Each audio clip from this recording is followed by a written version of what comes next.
August 15 புனித கன்னி மரியின் விண்ணேற்பு பெருவிழா.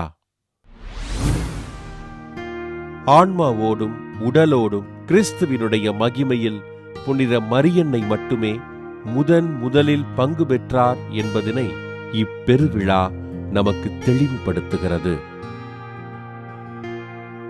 கிபி 4ஆம் நூற்றாண்டுகளில் இப்பெருவிழா மரியன்னையின் வானக பிறப்பு, பிறந்த நாள், துயில் கொள்ளல் மற்றும் சென்று விட்டார் என்று பல்வேறு பெயர்களில் கொண்டாடப்பட்டதாக திருச்சபையின் வரலாறு பதிவு செய்கிறது.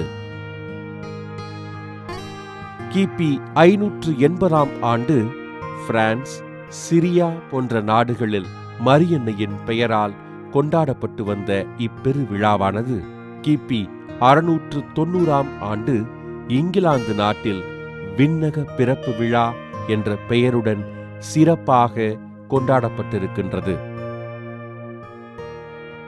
உலகின் சில நாடுகளில் மரியன்னையின் விண்ணேற்பு பெருவிழாவானது கிபி 1568ஆம் ஆண்டு திருத்தந்தை 5ஆம் பத்திநாதரால் அகில உலக திருச்சபை முழுவதும் கொண்டாட அனுமதி வழங்கப்பட்டது.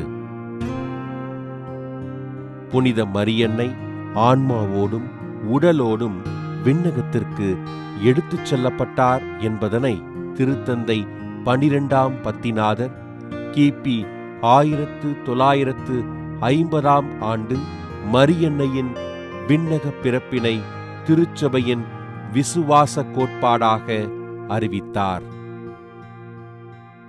புனித மரியன்னையின் விண்ணேற்பு குறித்து புனித டமாசின் அவர்கள், இறைவனை தம் உடலில் தாங்கியவரும் தன் ஆன்மாவை ஒரு வாழ் ஊடுருவ கையளித்தவருமான புனித மரியன்னை விண்ணேற்பு அடைந்தது உண்மையானது என்று பதிவு செய்கிறார்.